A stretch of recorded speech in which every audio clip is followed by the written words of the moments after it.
მოგესალმებით მეგობრებო, გილოცავთ შობა ახალ წელს, ყველაფერს კარგს გისურვებთ 2025 წელს, ბევრი გვეფრინოს, კარგი კადრები გადაგვეღოს და მშვიდობიანად დაგვბრუნებოდეს ჩვენი საფრენი აპარატები. დღევანდელი თემა იქნება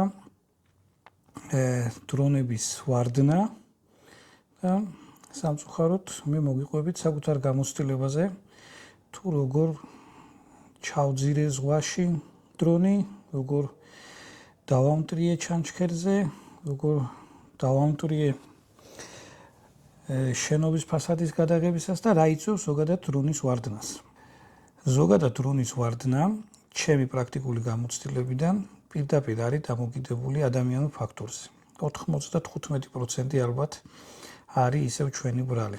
დრონის ვარდნას იწვევს ამინდის გარემოება, დრონის ვარდნას იწვევს ელემენტის გაუმართავობა და დრონის ვარდნას იწვევს თვითონ პილოტაჟის შეცდომა ფრენის დროს. დრონის ხშირი ვარდნა ხდება, როცა დრონს კიდულობთ და პირდაპირ ფრენას იწყებთ დრონით და გირჩევთ ხოლმე რომ გადმოიწეროთ სიმულატორი, რომელიც ძალიან კარგი სიმულატორი აქვს, თვითონ DJI-ს უფასოა, ცოტა მოცულობითია, მაგრამ სიმულატორში დრონის ფრენა გაცილებით უფრო რთულია ვიდრე რეალურ პირობებში. მან აერთებ პულსს კომპიუტერთან და სწავლობ ფრენას. დაახლოებით 1 კვირა დაგჭირდებათ, რომ მე ჩვეულებრივ დრონზე მოსინჯოთ ფრენა და გირჩევთ ესე მოიქცეთ, სანამ თქვათ დრონს იყიდით, ან პირდაპირ დრონზე დაიწყებთ სწავლას ფრენისას და იმიტომ რომ კიდევ ვიმეორებ, თვითონ სიმულატორში როცა დაამუღამებთ ამას, ფრენას, რეალურ პირობებში გაცილებით უფრო იოლია რა, მაგრამ ძალიან მიმსგავსებულია თვითონ სტიკები, პულტი, ხედვის არე თითქმის გაიგივებულია, რაც რეალურ პირობებში ამ DJI-ს სიმულატორში და ჯერ სიმულატორით მოსინჯეთ რა. მეორე თემა, როცა უკვე დრონი ვარდება, ეგ არის როცა უკვე გონია, რომ ძალიან კარგი და გამოცდილი პილოტი ხარ და უკვე ნაგლობები გერთვება რა. იმაზე მეტს შვები, ვიდრე უსაფრთხოება ითხოვს და ეს უსაფრთხოება მაინდამაინც არ არის დამოკიდებული, რომ სადმე დაგივარდეს და ვიღაცას დაეცეს ეს დრონი. ესაა საუბარი, რომ აღარ ფრთხილობ რა, მეტის უფლებას აძლევ თავს, მეტად რისკავ და ეს მეტად გარისკვები მე სავალალო შედეგამდე მიდის ხოლმე. დრონი ვერ იტანს და არ მოსწონს ღრუბელში ფრენა, სენსორები, ეგრეთ წოდებული დატჩიკები ურევს ხოლმე, ვერ იტანს შემინული ფასადებთან ახლოს ფრენას, სადაც სარკის ეფექტი ხდება და ასევე ვერ იტანს ნაწილობრივ წყალთან ახლო ფრენას. სადაც ის ვერ აღიქვამს მყარს სივრცეს, სადაც ეს სენსორების გათიშვაც შეიძლება, მაგრამ გათიშული სენსორების გარეშეც იქ რაღაც ალგორითმები მუშაობს, როგორც ჩანს, რომელიც მაინც აბნევს ხოლმე დრონს რა.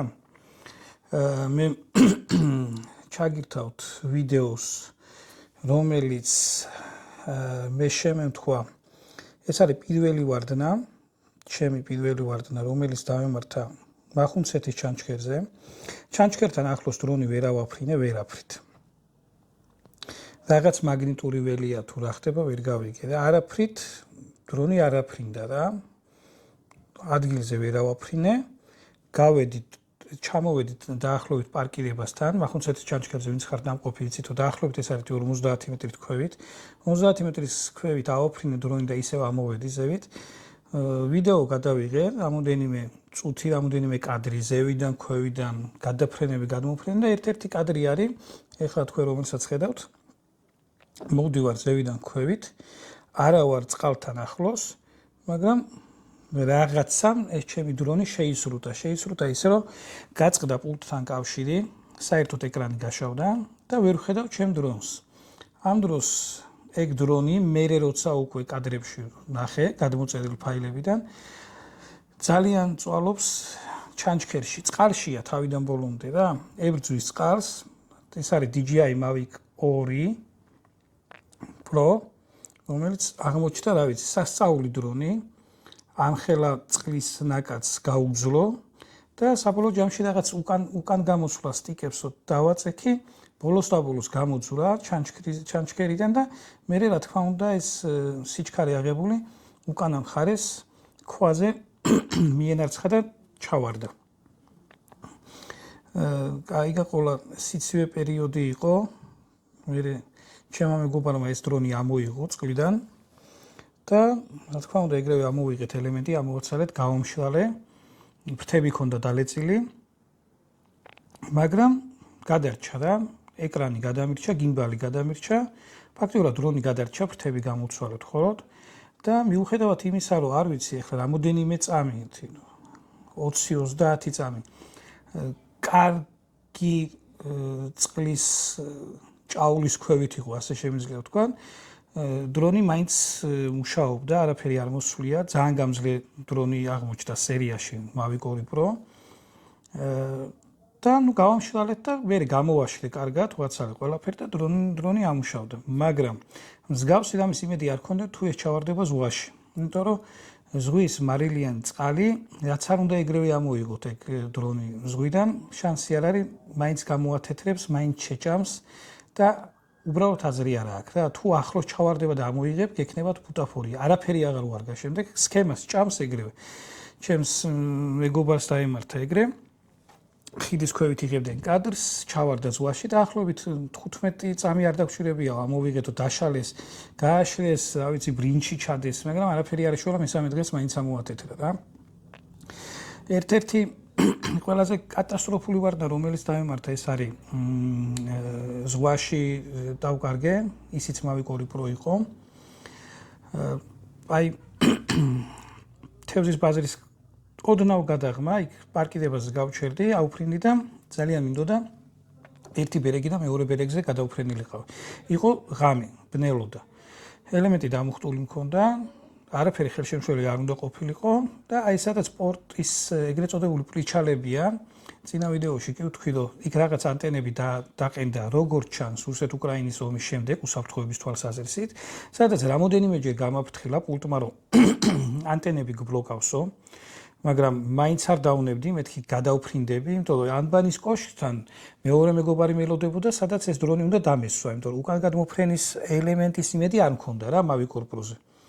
სამჯერ მომაბრუნა, სამჯერვე მივაბრუნე, ბოლოს ელემენტმა დაიწყო დაჯდომა, იმდენ ხანს ვაწვალე და საბოლოო ჯამში ამ ანტენებმა ჩაახშო სიგნალი იმ დონეზე, რომ ეს დრონი დასვა ზღვაზე, სადღაც მეტრ ნახევარში. ოღონდ ბოლომდე არ დაუჯენია. მე რომ არ მეჩქარა და მომესინჯა, რომ მეტრანახევრით ეს დრონი გამომეფრინა მაგალითად ბერეგისკენ, თუ რომელიმე გემს მაგალითად არ დავეჯახებოდი, იყო შანსი ამ დრონის გადარჩენის. მაგრამ მეტრანახევარზე რომ დაფრინდა დრონი, ამომიგდო კითხვა, რომ საბოლოოდ დავჯდე თუ არაო. მე ჩემი დაბნეულიდან გამომდინარე, რატომღაც ვიფიქრე, რომ ერთი და იგივე მომენტი აქვს რა, home წერტილში დაბრუნება და დაჯდომა და ვიფიქრე, რომ აი მეკითხება აფრენის წერტილში ხო არ დაუბრუნდე თქო, გადაუსვი ხელი და ჩემივე ბრძანებით პორტში დავყვინთე დრონით Mavic 2 Pro განისვენებს ერთი Mavic 2 Pro იქ განისვენებს. ესეც ადამიანური ფაქტორი, ჩვეულებრივი. შარშან 2024 წელს ბეშუმში გადავიღე 2 ვიდეო მანძილზე ფრენის ბეშუმიდან ზარზმის მიმართულებით. ზარზმიდან უკან ავტომატური მოფრენის დროს თუ აქედან გაფრენისოს, არ ვიცი, მე ვიდეოს ჩავხედავ და მაგასაც გიჩვენებთ. იქ უკვე ღრუბლებში დაიბნა დრონი რა, სადაც სენსორებიც გათიშული იყო, მაგრამ ღრუბლები აბნევს. ერთ-ერთ ჩემ მეგობარს დაბალი სიმაღლიდან, მაგრამ ღრუბლებში ნისლში დაბნეული დრონი საერთოდ ჩამოუვარდა რა. ამიტომ მე გქონდეთ მაშინ მხედველობაში, რომ შუა ნისლში ნუ მოახვედრებთ დრონს. დრონი ღამით არ იბნევა. ღამით შეიძლება დრონი რაღაცას დაეჯახოს. ღამე ის ვერ ხედავს სენსორები და უფრო უსაფრთხოა ვიდრე ნისლში ფრენა ან თქვათ წყალთან ფრენა რა. ჩანჩქერი სხვა თემაა. ჩანჩქერთან მე ვფიქრობ, რომ იქ რაღაც მაგნიტური ველი იყო შექმნილი, რომელმაც უბრალოდ დაეკაჩა, იმიტომ რომ წყალი არ მოხვედრია, რომ ის შეეტყუებია, ასე ვთქვათ რა. ვიღებდი ბათუმში ერთ-ერთ ყველაზე მაღალ შენობას და აიქ მინდოდა გადამეყო ფასადი, მაღალი შენობაა, სულ შემინული და ესეთი ლამაზი კადრი გამოდიოდა, ესეთი ჩასulis და ფასადის, ეხლა რაკაცაც უყურებთ, ხედავთ რომ ჩვეულებრივად მიდის დრონი, ძალიან ნელამი მყავს, სტაბილურად მიდის, არაფერს მე დრონს არ უკეთებ გარდა იმისა, რომ ქვევით მაქვს სტიკი დაშვებული და უცებ წაიღო მინისკენ. და მე ეგრევე მოვშორდი, რომ შემეშინ და არ დავჯახებოდი. ეს არის ზუსტად ის მომენტი, რასაც გიხსნით, რომ შემინულ ფასადთან დრონი იბნევა რა. იმიტომ რომ კიდე ერთ-ერთ ფასადის გადაღების დროს, ოღონდ დაბალი შენობის არავიტრაჟული, არამედ ჩვეულებრივ ფანჯარასთან მიმართებაშიც დამებნა და დავარდა ბეტონზე და აკუმულატორი ამოვარდა და კადრიც არ შემჩა, დავარდნისო, თქვათ, თქვენთვის მეჩვენებია. ასე რომ დრონის დავარდნა ფაქტიურად უმეტესად ხდება დაუდეურობით და ადამიანურ ფაქტორით რა. ახლა როცა ელემენტი გასიებულია და რისკავ იმას ვაფრინდე, ყველა ვარიანტში ახალ დრონებს მაგალითად. ეგ მომენტი უფრო დაცული აქვს, იმიტომ რომ ელემენტი არის შიგ კორპუსში ჩასმული და მავი კორპუსს ზევიდან ქონდა ორ კბილზე დაჯენილი და სადაც ეს თავისუფლად ვარდება და ელემენტი თუ ამოგივარდა და დამთავრდა რა. მე ვერც კადრს ინახავ და ვერც დრონს აგნებ ფაქტიურად, იმიტომ რომ შეიძლება ბოლო დაცემის წერტილიც ვერ შეინახოს, ვერ გადმოსცეს რა. ზოგადად ჩვენ შავი ყუთი ხომ მოყვება ამას და ყველა ფრენა გვიჩანს ჩვენ, სად ვიფრინეთ, რა სიჩქარით ვიფრინეთ, რა ტრაექტორით ვიფრინეთ, ეს ყველაფერი პულტში თქვენს აკაუნტში ინახება რა. ყველა ფრენა, რომელიცაც თქვენ დაფრინავთ, აუცილებლად ინახება თქვენს აკაუნტ ბაზაში. და ესე რომ ვარდნა არის უმეტესად მაინც დამოკიდებული ადამიანურ ფაქტორზე. თუ არ იცნობთ სივრცე, სადაც უნდა აფრინდეთ და ბნელა, გირჩევთ პატარა ეგეთი ლაზერი იქონიეთ და აფრენამდე დაატრიალეთ მაინც, ან კაბელი, ან რაღაც ტოტი, ან რამე არ იყოს, რომელსაც ღამე თქვენ ვერ ხედავთ, ლაზერი უეჭველი მოხვდება აზეთ და მიხვდებით, რომ რაღაც უნდა ააცილოთ რა. ყველაზე საშიში და საფრთხე შემცველი არის მშენებლობებზე, სადაც კოშკურ ამწეებია, მაგ შექმნია ბევრჯერ პრობლემა, იმიტომ რომ თქვა ტაიმლაფსის გადასაღებად დამიყენებია დრონი, რომელიც მიდიოდა, ჩვეულებრივად ამ წეკრანის კოშკურ ამწე გაჩერებული იყო და მე შუაგზაში აღმოჩნდა, რომ ამუშავდა და წამოვიდა და რაღაც რამოდენიმე მეტრში მოვასწარი ძლივს, რომ დრონი ზევით ამეწია, იმიტომ რომ შემომივიდა პირდაპირ აი ამ კადრში და ფაქტიურად ვეჯახებოდი რა. ამიტომ ისევ პილოტთან მიბმულია დრონის ვარდნის ამბავი რა. და რაც შეეხება დაკარგულ დრონებს, პატარა ვიდეო მიმართვა ჩაწერეთ ხოლმე, თუ თქვათ ჩემსავით არ გინდათ რომ დრონზე რაღაც ნომრები დააწეროთ ან რაღაცეები დააწებოთ, პატარა მიმართვა ჩაწერეთ, რომ თქვენია დრონის სახელი გვარი, Facebook მისამართი, მობილურის ნომერი, ეს პატარა ვიდეო დრონის მახსოვრობაშიც და ჩიპის მახსოვრობაშიც. ჩაწერეთ ხოლმე და თუ ვინმე ღვთისმიერი კაცი წააწყდება დრონს, რო არ გეძებოს, მარტივად დაგიკავშირდება და იმედია გადმოგცემს. ეს იყო ჩემი პატარა თავგადასავლები დრონის ვარდნასთან დაკავშირებით. მერთმა გაცილოთ დრონის ჩამოვარდნა და ბევრი გეფრინოთ, წარმატებას გისურვებთ. კიდე ერთხელ გილოცავთ 2025 წლის დადგომას. კარგად ბრძანდებოდეთ.